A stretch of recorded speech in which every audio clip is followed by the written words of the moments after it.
So welcome to DBC Inc. Live. It's our Thursday night free PD, and we are so excited that you are joining in with us today. We have a special treat for you. We have Pam and Kendall on the show. Welcome, Pam. Welcome, Kendall. Hey, how you doing? Hello. We are stoked to have them. They are amazing educators, and they are the co-authors of one of our new books, Choosing to See.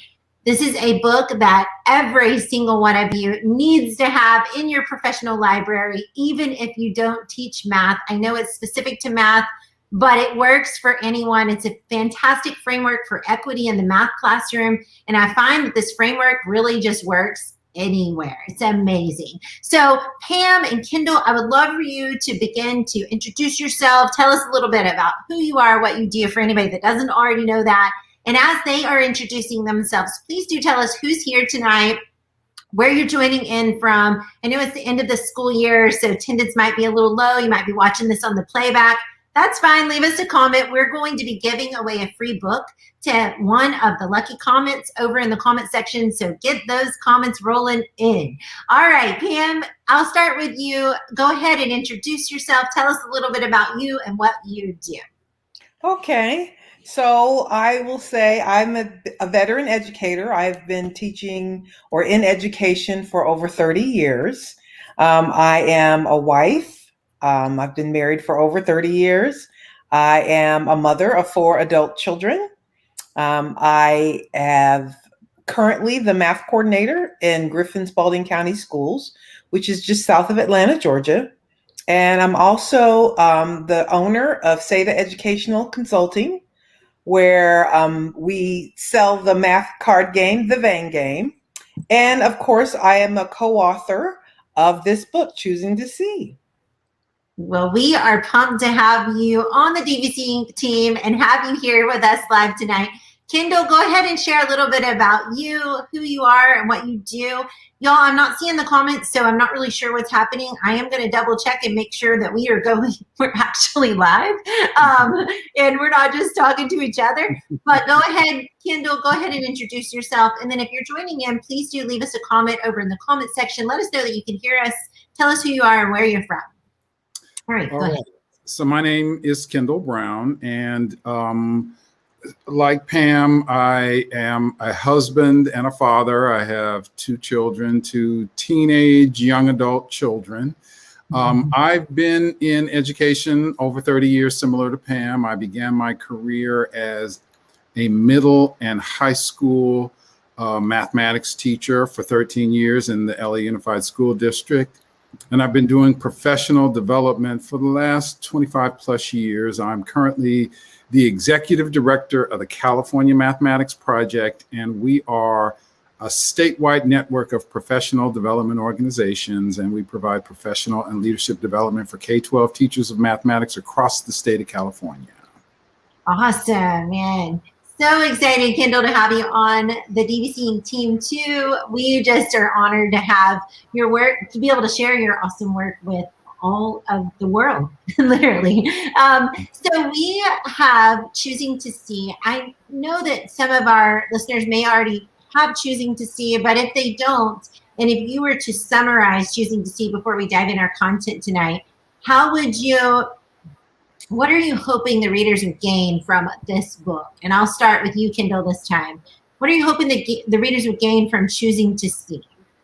So, over the last really 25, 30 years, there's been a lot of discussion around access and equity and culturally relevant pedagogy. And a lot of times, mathematics teachers struggle to see how that applies to the discipline of mathematics. And so what we wanted to do with this book is to provide some strategies and resources for teachers to make their classrooms more equitable and more culturally responsive. Yes. And Pam, what would you add to that?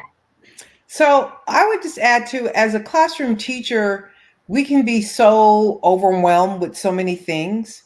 And I wanted to write a book to teachers to say, here's a way to think about the work in ways of things that you can do in your classroom. we know that there are things that need to be changed systemically. There are things that need to be changed in society that oftentimes as teachers, we take on those things.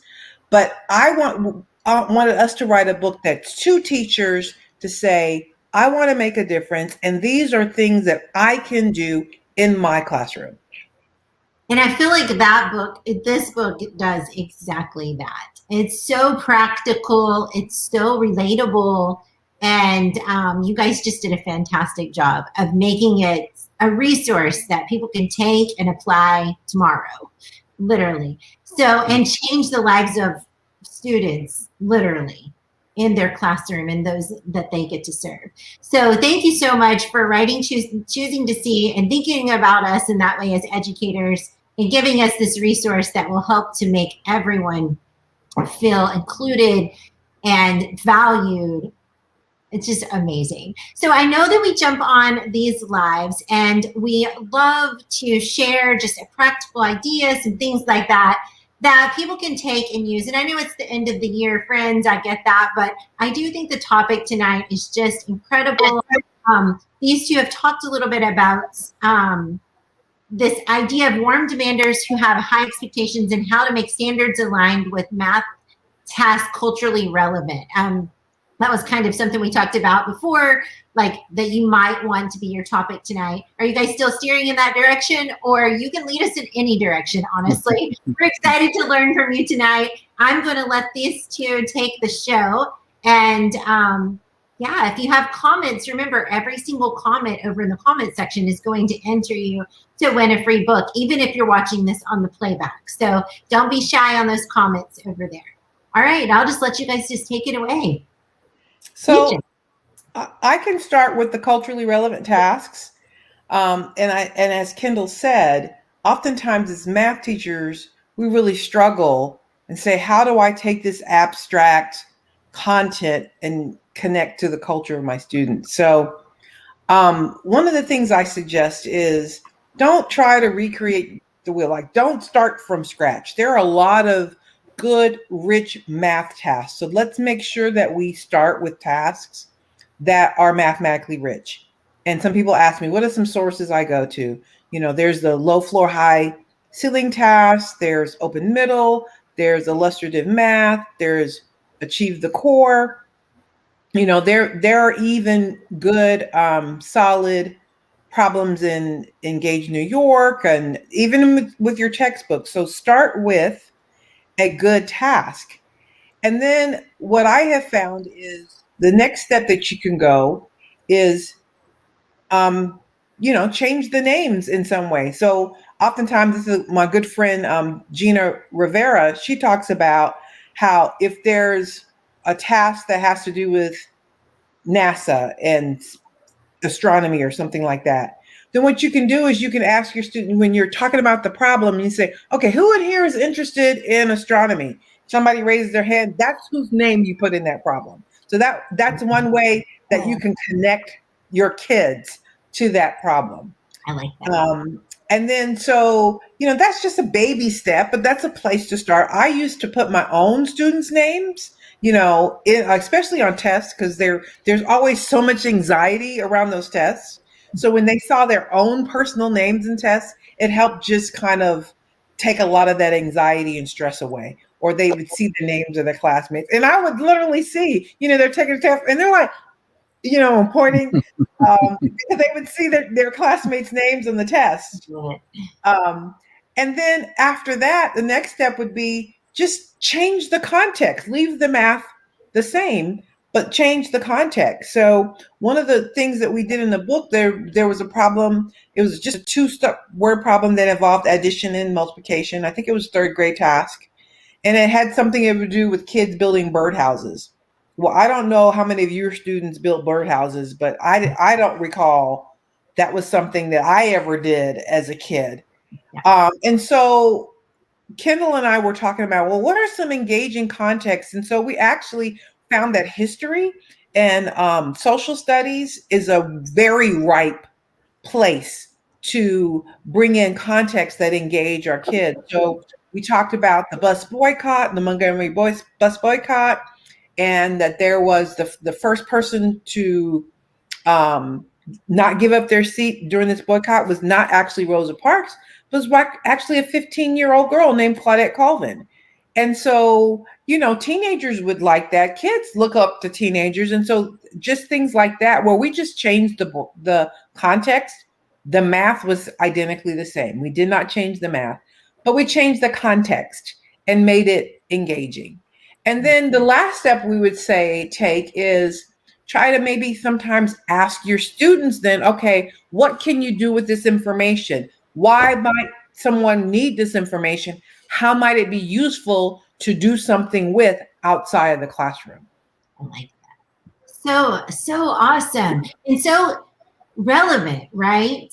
And maybe even asking the kids, you know, what are you most interested in? Like you said about the astronomy, but maybe just surveying them and using results from the survey in the test questions along with their names, that the people that were interested in it. That would be so.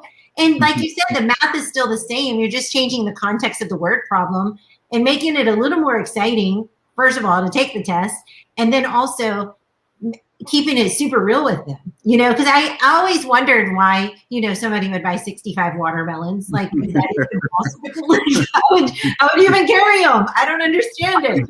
But, you know, if you made it more relevant, you know, to something they were interested in, kept the math the same, you're getting the same result, but actually you're getting a better result because they feel so included, right? Yeah, we talked about exactly what you said in the understanding your students well. Mm-hmm. And I actually talk about some of the questions I used to ask my students at the beginning of the year, would do that survey, figure out what were some of their interests, and made sure I used those as context. So you really do have to understand your students well to be able to create culturally relevant tasks, because what's culturally relevant to my students may not be culturally relevant to your students. Right. And so we don't want to rely on stereotypes. We need to really know who our students are beyond the classroom. Yes. I love that so much. And I kind of wish I was in the classroom right now just to go back and do that instead of asking them about 65 watermelons, because we wouldn't have that one. Then you're going to add 40. No, I don't think we're having 164 watermelons. So, Kendall, do enlighten us. Are you going to take the second half of? Sure. So, kind of adding on to what you were saying, Tara, about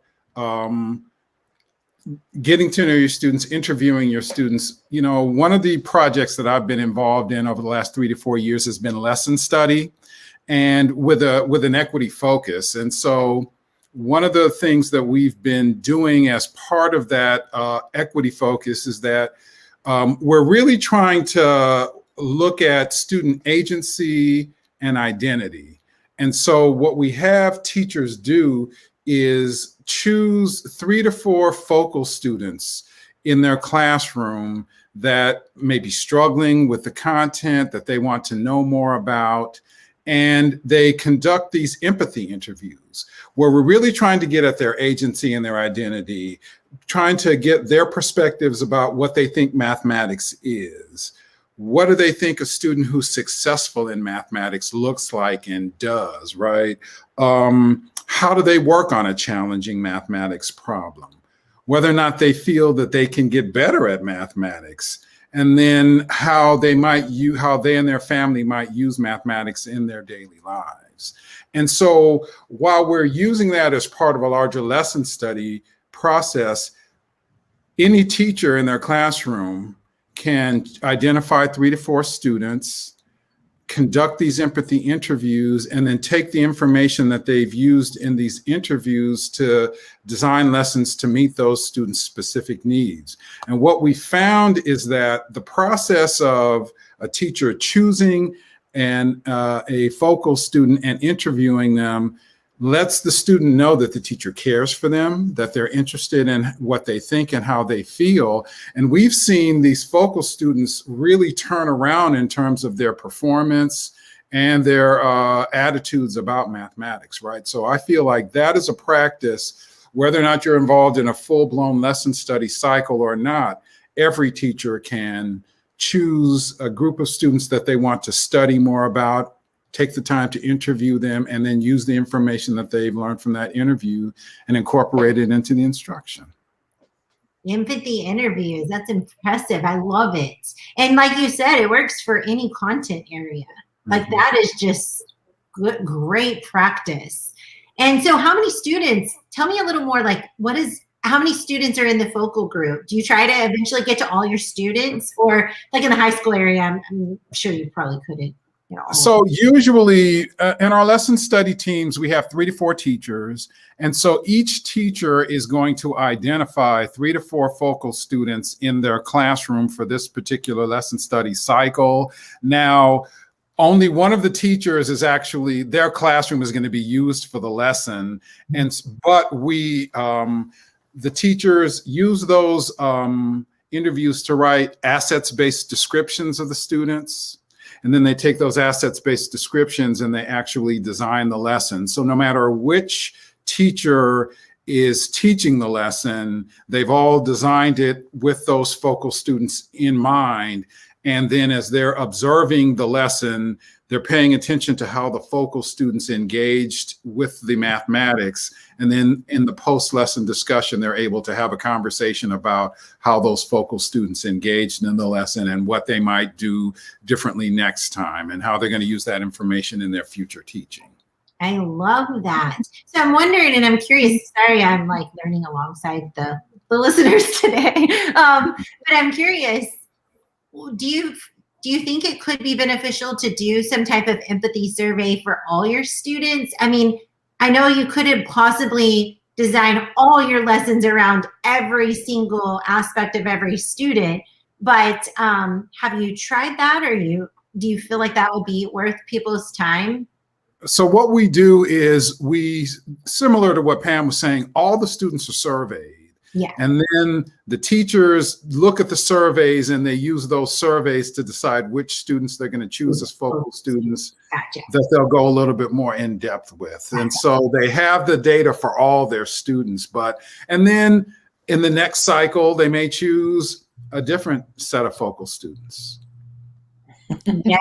I love that. And Dave has a question that he knows the answer to, but he wants Yeah, before I answer Dave's question, I do want to piggyback on what Kendall just said. I promise you I'll get to your question, Dave. I want to piggyback on what Kendall was talking about because as a district coordinator, I'm interested. We get all this data all the time, right? We get map data and we get our standardized test data, but where's our data on our students' agency and identity? Yes. And so what I want to be able to do is create a survey kind of starting with that empathy interview, but how do we turn it into a metric so that we can measure and see not only growth, but I think sometimes we get those test scores at the expense of students' agency and identity. Yes. And so I want to be able to be able to turn that into a metric. So at the district level and, as the teacher, that we can see that we're not, that we're improving, or at least we're helping develop that agency and identity, but also that we're not destroying it while we're trying to get kids to learn math skills. Exactly. I kind of think that goes right to what Kendall was saying too, like of how once they have the focal group, then they meet up together, the teachers, and like, how did this work? Did you notice the focal students responding? But like Pam was saying, we need some way to measure that, yes, we took this empathy survey and we applied this in our math lessons, and this was our score before we started doing this, and this is our score now afterward. And in some way, like being able to prove that this is what we need to make everyone feel like they can be successful in all subjects, but in this case, in math. Mm-hmm. Yeah, one of the things that we need to do a better job of, we do follow-up interviews with the teachers. Something that we could probably do better is follow-up interviews with the students later. I mean, here and there, we've been able to interview some focal students a couple of years later after the lesson, but it's not something that's been a regular part of it, because that would be, I think, a really good metric to see how, it's impacted their, agency and identity and performance as they move through school. So yeah, and I almost feel like you will be able to see if they feel different about subject and also about their confidence levels. Maybe it doesn't necessarily mean that they're making better grades, but they actually just feel more confident to try to problem solve and work through it and persist, through the And I process. know one of the things. Well, go ahead, Pam. Yeah. I'm just saying that's important. So many times teachers feel like failures, especially when they have a class full of struggling learners, that teachers who help move kids' confidence and help them have a positive attitude towards math, they oftentimes don't get rewarded for that, right? Mm-hmm. That like the only thing that schools administrators and leaders oftentimes only care about, or only thing they see, are those grades and test scores, and they don't see that other piece that is, to me, just as important. So we got to figure out how to measure it so that we can recognize that as well. Well, one of the things that I found in this process, so what will happen is before the public lesson, the people who are going to come observe will get some information about the lesson. And one of the things that they get are the focal student descriptions. And I remember getting the description of this one particular student, and I was going to be observing her during the lesson. But by the time of the lesson, I was like, this isn't the same, because they described her as being very shy, not really contributing much, not, communicating with. And by the time the public lesson came around, she was actively involved in the mathematics. She was, pulling other students into the process, asking them for their solutions and giving them feedback. And I was like, is this even the same student that you described here? But again, that's what we're finding through this process.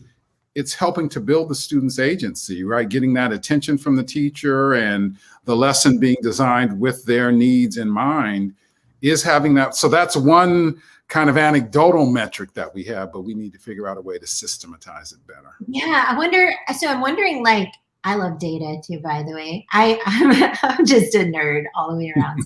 But I'm wondering if, like, a Likert scale, that the teacher measured how they perceive the student to feel about math. There's like a certain set of questions.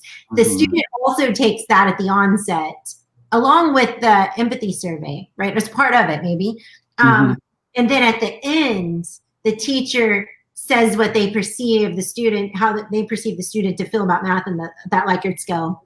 And then the student also, at the end, responds to those same questions, and if you would see growth. I feel like you definitely would. And that might be a way too that teachers who are doing this without the focal group, like they're doing this for all their students, they could take that little survey at the onset, and then they can have the kids take it again at the end of the semester and see if they've, that maybe just to feel if, as a teacher, if I really did do a good job of using those results from the empathy survey to actually change my instruction and help students feel like they're a part of this process, and they feel like it would have to be the wording of the questions, but I feel like that could be possible, like to actually measure it. Okay, Tara, I'm going to be emailing you. We're going to work on it. Let's do it. That's a great idea. So yeah. I'm all in. I'm like, I feel like I'm in college right now. Well, back to the design of the book. That's a good question. This budding, bright young lady who's an architect and living in Atlanta, who happens to be named Candace Seda, my daughter, actually did the design. It was inspired by African print, and she wanted to make sure that she had symmetry and geometry and all that to it. So this cover is fire. As soon as I saw it, that's what I emailed these two. That cover is fire. It is so beautiful. It's really the most striking cover. And I mean, we have a lot, and I love all of the authors out there. Like, I love your covers, but literally, this is the most striking cover I think I've ever seen, ever. And I am a book lover. So yeah, one of my followers said that was the most beautiful cover he's seen in an education book. Ever. Yeah. Even outside of education. To me, it's just the most beautiful cover I've ever seen. I love it so much. Yes, Dave, I am a nerd alert. Like, it's true. It's a fact. Well, we are so excited, Pam and Kendall, that you joined us tonight. Thanks for letting me brainstorm with you, because this has just been amazing. Y'all, if you are a teacher, you're thinking about, I know you're not thinking about going back to school right now because we're trying to get out of here, but let's do it at some point. Think about going back to school and thinking about these empathy surveys. This is something that I feel like every teacher, any content area could put in place.